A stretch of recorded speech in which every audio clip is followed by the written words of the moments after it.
Esta unión es indisoluble. Escuchemos con atención la primera lectura. Lectura del libro del Génesis.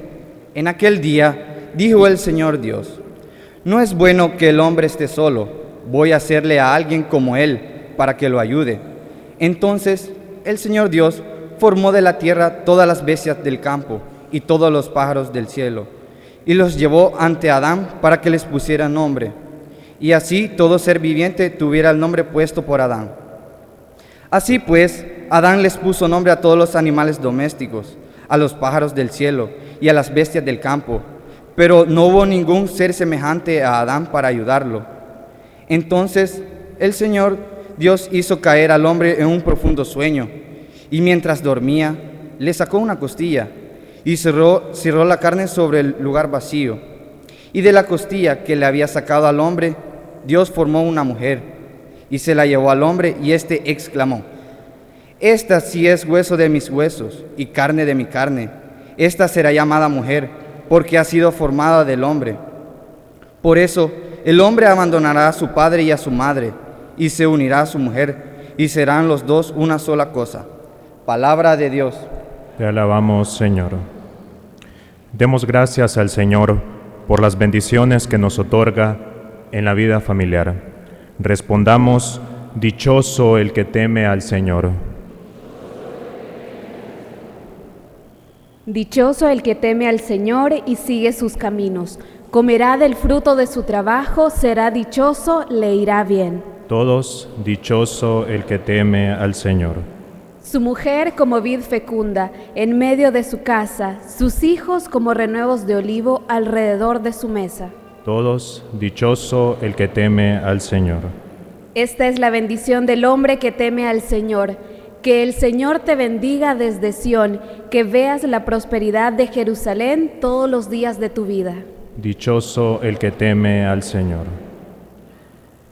Desde este domingo hasta el final del tiempo ordinario, leeremos la carta a los Hebreos. El texto que será proclamado hoy nos revela que Jesucristo, que es verdadero Dios, es solidario con nosotros, pues también comparte nuestra humanidad. Escuchemos con atención. Lectura de la carta a los Hebreos. Hermanos, es verdad que ahora todavía no vemos el universo entero sometido al hombre, pero sí vemos ya al que por un momento Dios hizo inferior a los ángeles, a Jesús, que por haber sufrido la muerte está coronado de gloria y honor. Así, por la gracia de Dios, la muerte que Él sufrió redunda en bien de todos. En efecto, el Creador y Señor de todas las cosas quiere que todos sus hijos tengan parte en su gloria. Por eso convenía que Dios consumara en la perfección, mediante el sufrimiento, a Jesucristo, autor y guía de nuestra salvación. El santificador y los santificados tienen la misma condición humana. Por eso no se avergüenza de llamar hermano a los hombres. Palabra de Dios. Te alabamos, Señor. La dureza del corazón del hombre le lleva a alterar los preceptos divinos, de modo que se ajusten a lo que más le convenga. Por eso Jesús en el Evangelio reclama para el matrimonio la unidad e indisolubilidad, apelando al plan originario de Dios Creador. Nos ponemos de pie y entonamos el Aleluya.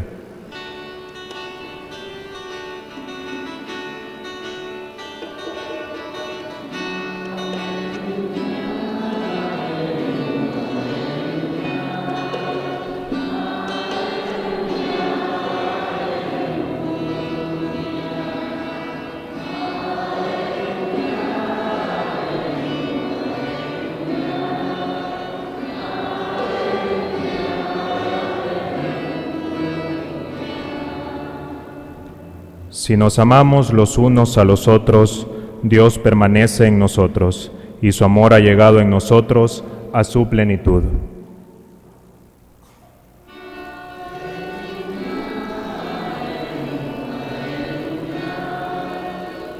Aleluya, aleluya, aleluya, aleluya, aleluya, aleluya.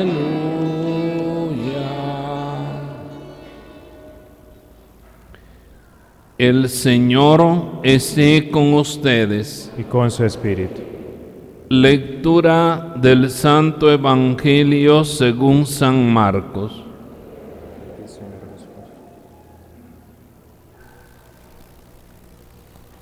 En aquel tiempo se acercaron a Jesús unos fariseos y le preguntaron para ponerlo a prueba: ¿le es lícito a un hombre divorciarse de su esposa? Él les respondió: ¿qué les prescribió Moisés?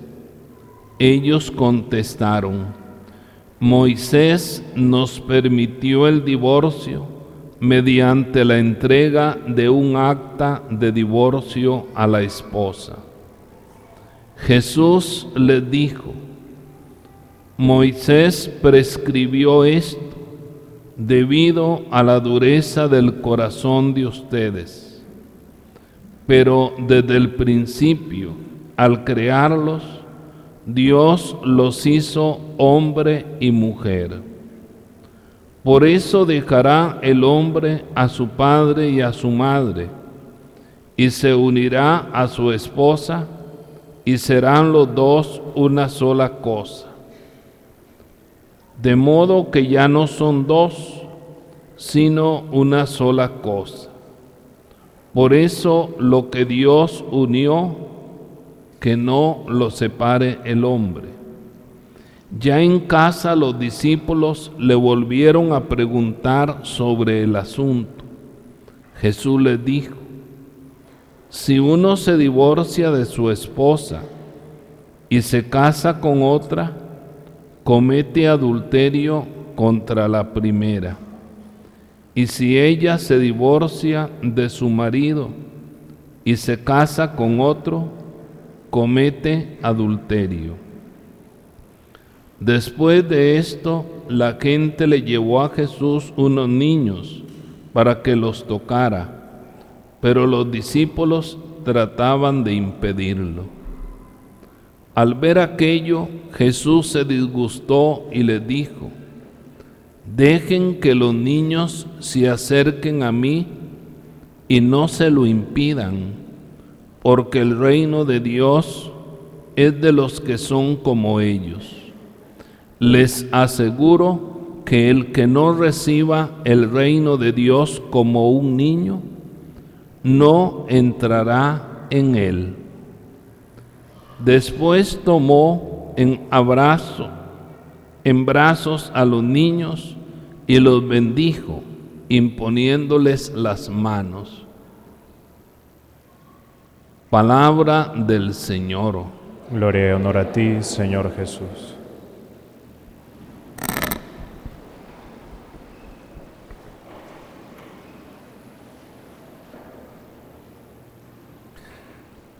Hermanos, hoy se ha inaugurado en el Vaticano el Sínodo sobre la Familia, o es la segunda parte de aquel sínodo que se realizó el año pasado y que está tratando temas importantes, muy significativos sobre el matrimonio, sobre la familia.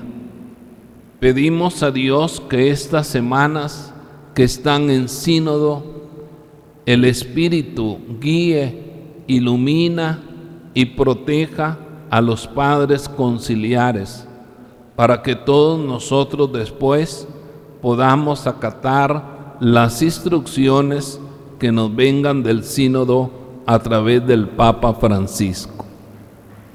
Y en este día no quisiéramos dejar de lado tampoco la situación por la que está pasando un buen grupo de guatemaltecos con esta terrible tragedia que han sufrido en estos días al constatar ese derrumbe tan terrible que la gente está sufriendo en estos momentos.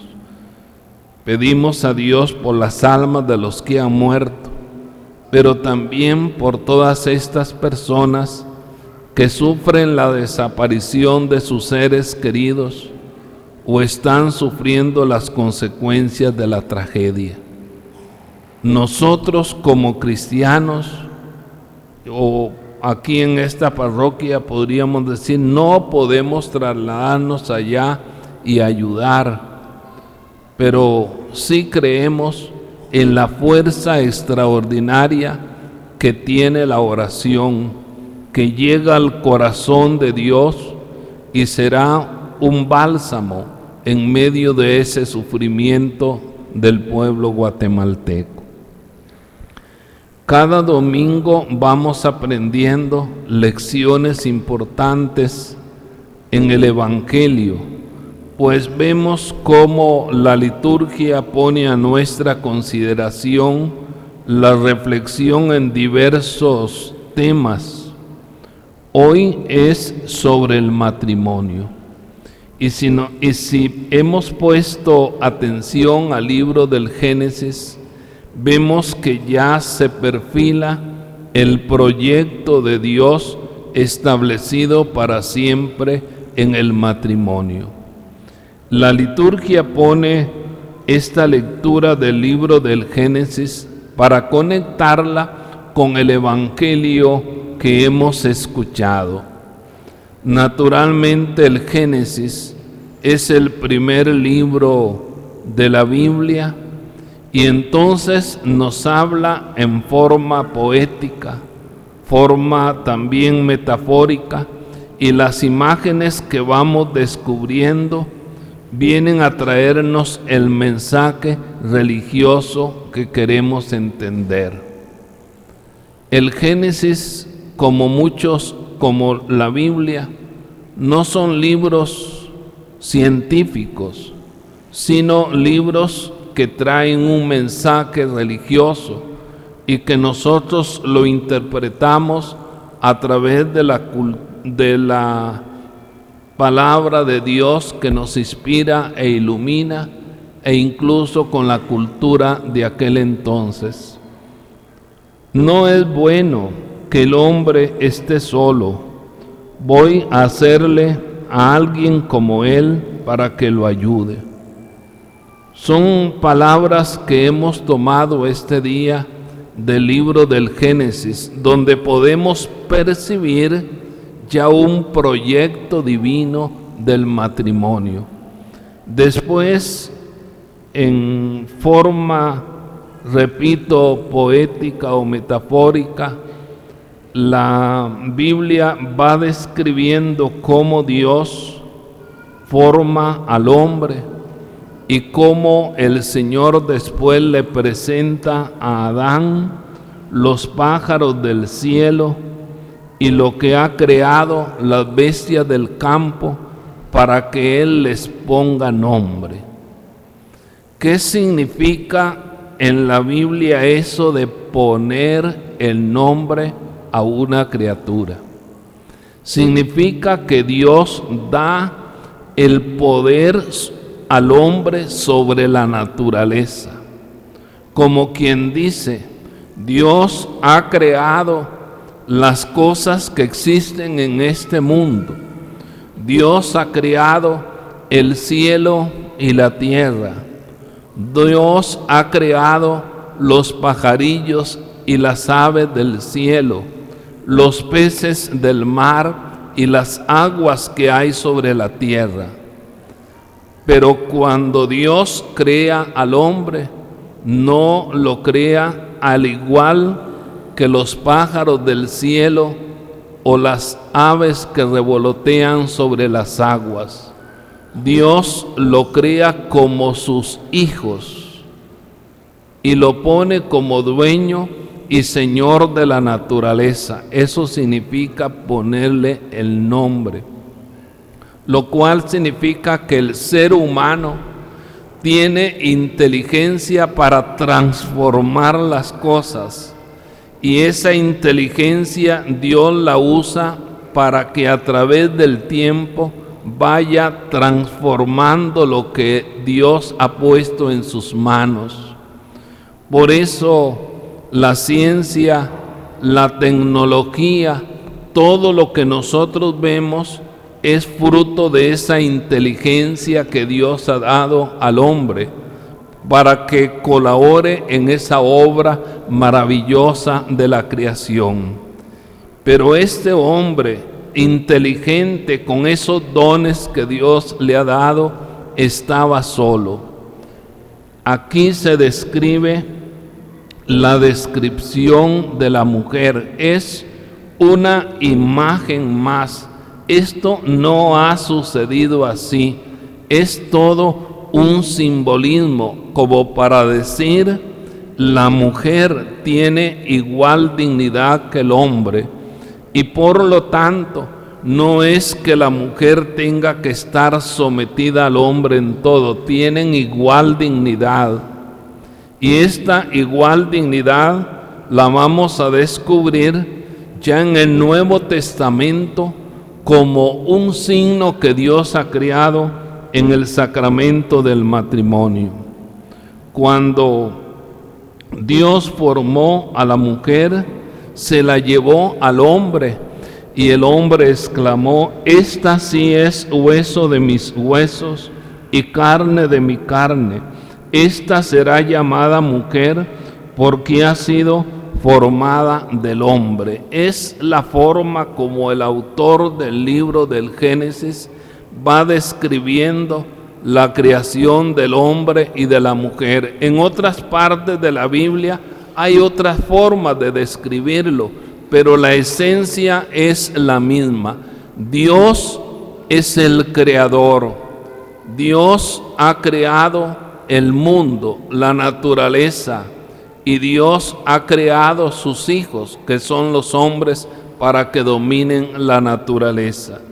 Después dice el Señor: por eso el hombre abandonará a su padre y a su madre, y se unirá a su mujer, y los dos serán una misma cosa. Estas palabras no las entendieron así los judíos, porque ellos fueron transformando y se apegaron a las normas del gran profeta Moisés. Por eso llega un momento en que los fariseos, preocupados por la doctrina que está predicando Jesús, le hacen una pregunta, no porque ellos quisieran aceptar la respuesta de Jesucristo, como quien dice: vamos a echar a un lado la autoridad de Moisés y acogemos la autoridad de este gran hombre que anda por los pueblos, anda por las ciudades predicando una nueva doctrina y se llama Jesucristo. Le hacen la pregunta maliciosamente y lo hacen para probarlo, es decir, para ver si Jesús tenía una claridad de la doctrina del gran profeta Moisés.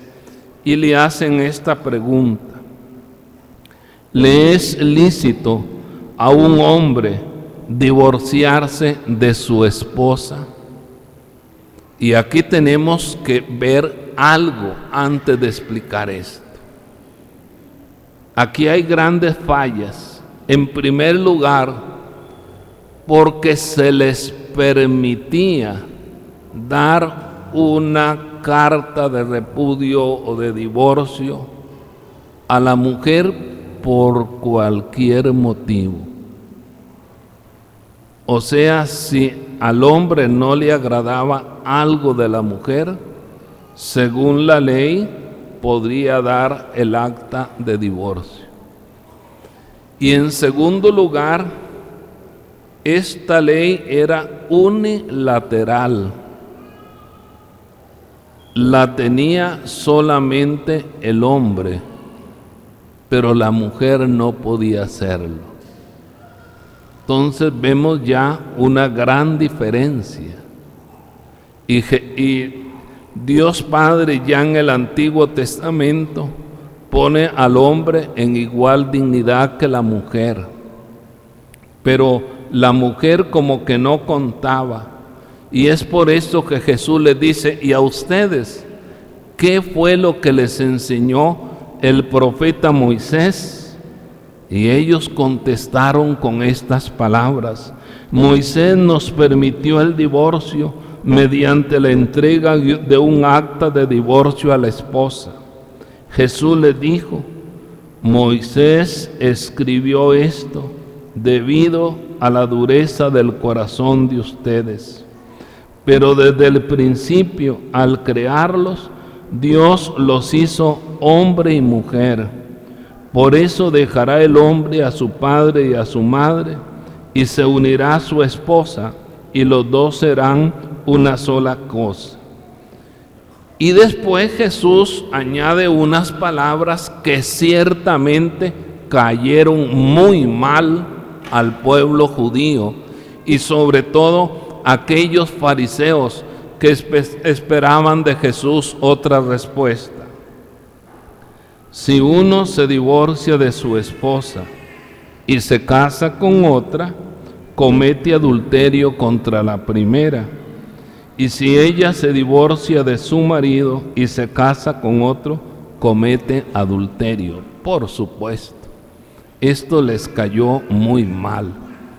Pero Jesús deja establecida muy bien cuál es la doctrina. Y es por eso que cuando Jesús eleva el matrimonio a la dignidad de sacramento, no es doctrina de la iglesia, no es doctrina de un concilio, no es doctrina de los primeros apóstoles o de los primeros santos padres de la iglesia. Es la doctrina viva de Jesucristo que dijo: lo que Dios ha unido, que no lo separe el hombre. Y entonces, en el sínodo que se ha iniciado en este día, se van a tratar muchos temas sobre el matrimonio, pero no se va a tocar la doctrina. Esto tenemos que entenderlo bien. Lo que la iglesia va a hacer, dar normas pastorales, porque también tenemos que aceptar una realidad que se da en el mundo entero. Hay muchos problemas, muchos que se divorcian, otros que se separan, y la iglesia no puede decir: como ustedes se divorciaron o como ustedes se separaron, no tienen puesto en la iglesia. No, eso jamás. Todo ser humano tiene derecho a venir a la iglesia. Y toda persona es hija de Dios y no tenemos por qué condenar a nadie. Simplemente hay unas normas que hay que seguir y estas personas siguen viniendo a la iglesia, hacen obras de misericordia con la esperanza de una salvación. Pero son problemas muy agudos que nosotros tenemos que estudiar y ver cuál es la mejor salida pastoral para que no se sientan mal y se sientan auténticos hijos de Dios en la iglesia. Pero claro, la doctrina de Cristo es bien clara: lo que Dios ha unido, que no lo separe el hombre. Y nosotros también diríamos que tampoco lo separe la mujer, porque a veces vienen los problemas no por el hombre, sino por la mujer, o por los dos, para no pelearnos.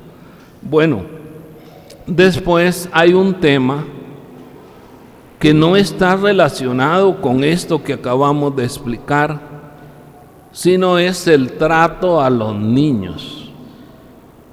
¿Y por qué? Porque los apóstoles se molestaban porque los niños interrumpían a Jesús y porque los niños en ese entonces no representaban nada, y tampoco la mujer. Y Jesús les dijo: dejen que los niños se acerquen a mí y no se lo impidan, porque el reino de Dios es de los que son como ellos. Después abraza a los niños y los bendice imponiéndole las manos. A los niños hay que quererlos, a los niños hay que defenderlos, a los niños hay que protegerlos, porque también Jesús los ama y los protege. Y si en aquel entonces los niños ni las mujeres tenían importancia para el pueblo, hoy sí, porque Jesús ha elevado la dignidad del ser humano, la dignidad de la mujer. ¿Se recuerdan ustedes aquel pasaje del Evangelio cuando Jesús multiplica los panes y los peces? Y entonces dice el cronista, el evangelista, habían 5,000 hombres, sin contar a las mujeres y a los niños, porque las mujeres y los niños no contaban para nada. Pero después viene Jesús y les da su puesto. Y hoy día las mujeres, los hombres y los niños tienen sus derechos y hay que respetarlos, amarlos y quererlos. Bueno, que Dios bendiga todas nuestras familias, que Dios les mire a ustedes con amor y mire con amor y cariño a nuestros niños. Dios los bendiga a todos. Hagamos la profesión de fe.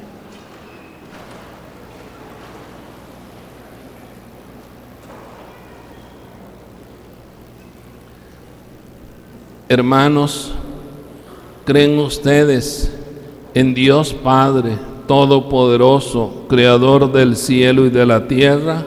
Sí creo.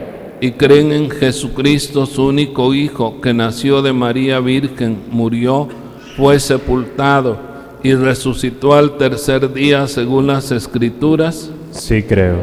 ¿Creen en el Espíritu Santo, la Santa Iglesia Católica, la comunión de los santos, el perdón de los pecados, la resurrección de los muertos y la vida eterna? Sí creo.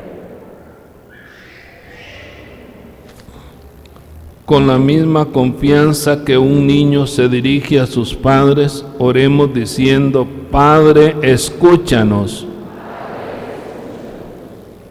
Para que la Iglesia, mediante la santidad de sus fieles y el celo de sus ministros, anuncie a todos los hombres y realice en todos los pueblos la salvación de Dios, oremos.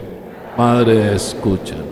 Para que el Señor ayude a los gobernantes, a fin de que se logre en todas las naciones la paz, el desarrollo, el progreso y la libertad religiosa, oremos. Padre, escúchanos. Para que las naciones que sufren a causa de las guerras vean alejarse de sus pueblos las crueldades, la violencia, la destrucción y las lágrimas, oremos. Padre, escúchanos. Para que el Señor ilumine los ojos de nuestro corazón, a fin de que sepamos descubrir la esperanza de gloria a la que nos ha llamado, oremos. Escucha, Padre, nuestras peticiones. Por tu infinito amor, concédenos lo que necesitamos. Por Jesucristo nuestro Señor. Amén. Amén.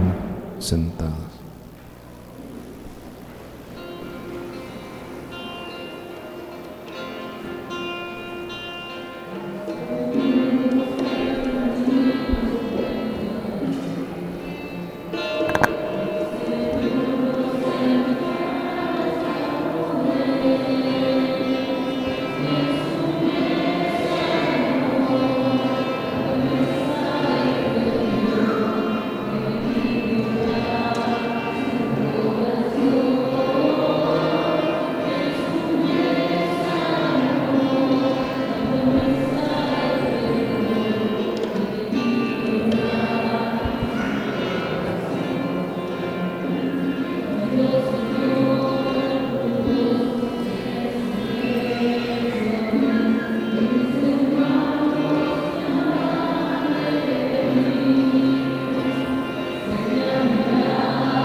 Oren, hermanos, para que este sacrificio mío y de todos ustedes sea agradable a Dios Padre Todopoderoso.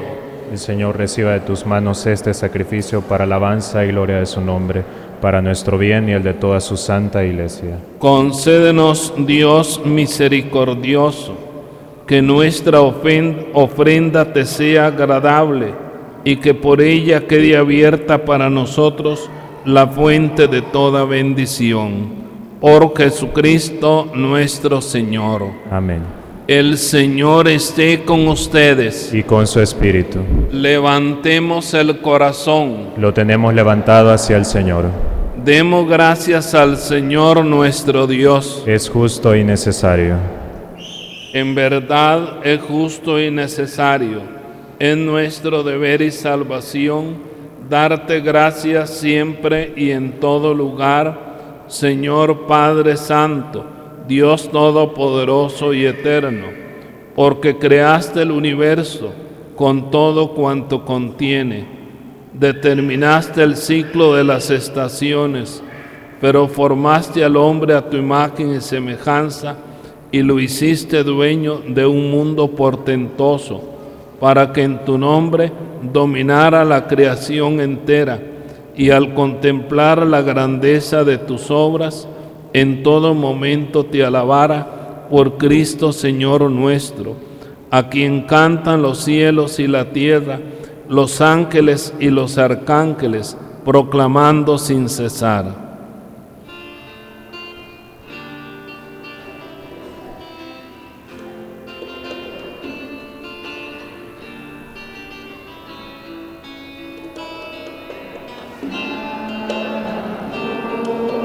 Santo, santo es el Señor, Dios del universo.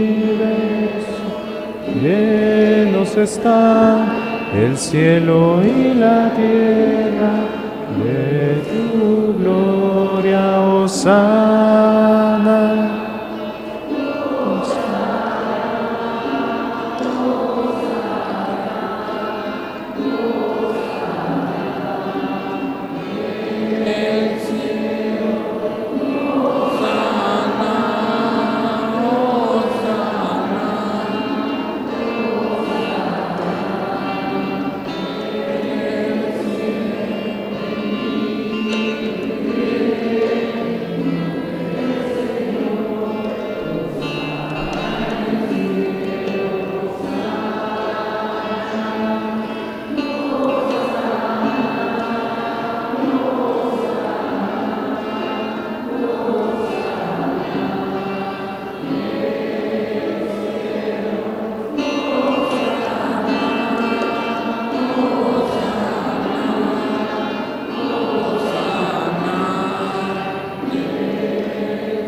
Santo eres en verdad, Señor, fuente de toda santidad.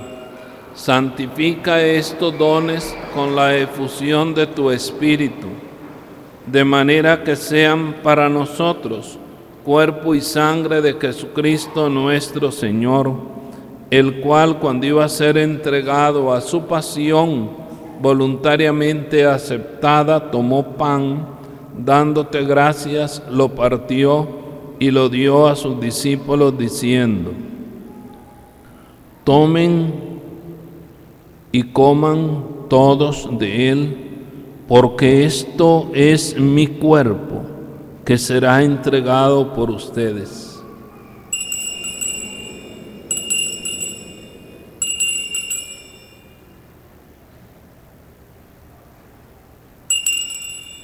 Del mismo modo, acabada la cena, Jesús tomó en sus manos el cáliz y dándote gracias de nuevo, lo pasó a sus discípulos diciendo: tomen y beban todos de él, porque este es el cáliz de mi sangre, sangre de la alianza nueva y eterna, que será derramada por ustedes y por muchos para el perdón de los pecados.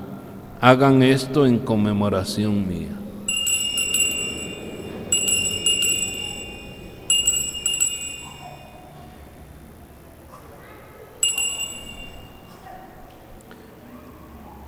Este es el sacramento de nuestra fe.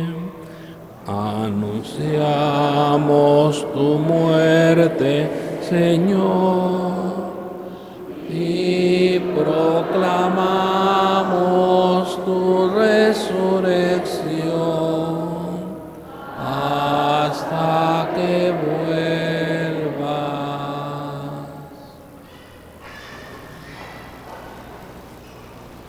Así pues, Padre, al celebrar ahora el memorial de la muerte y resurrección de tu Hijo, te ofrecemos el pan de vida y el cáliz de salvación, y te damos gracias porque nos hace dignos de estar en tu presencia. Te pedimos humildemente que el Espíritu Santo congregue en la unidad a cuantos participamos del cuerpo y sangre de Cristo. Acuérdate, Señor, de tu iglesia, extendida por toda la tierra, y con el Papa Francisco, con nuestro obispo José Luis,